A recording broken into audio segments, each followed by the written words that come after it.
Hi குட்டி செல்லங்களா, இன்னைக்கு நம்ம உடலுக்கு ஆரோக்கியம் தர்ற பழங்கள் பத்தி பார்க்கலாமா?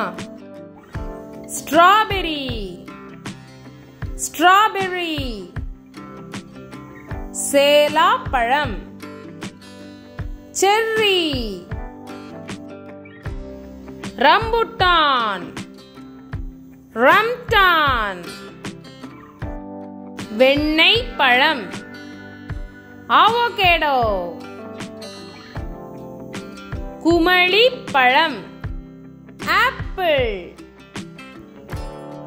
கிர்னி பழம், மஸ்க் மெலன், மாதுளை, பொமிகிரானட், பீச் பழம், beach fruit. Be healthy, cuties. Tada, subscribe.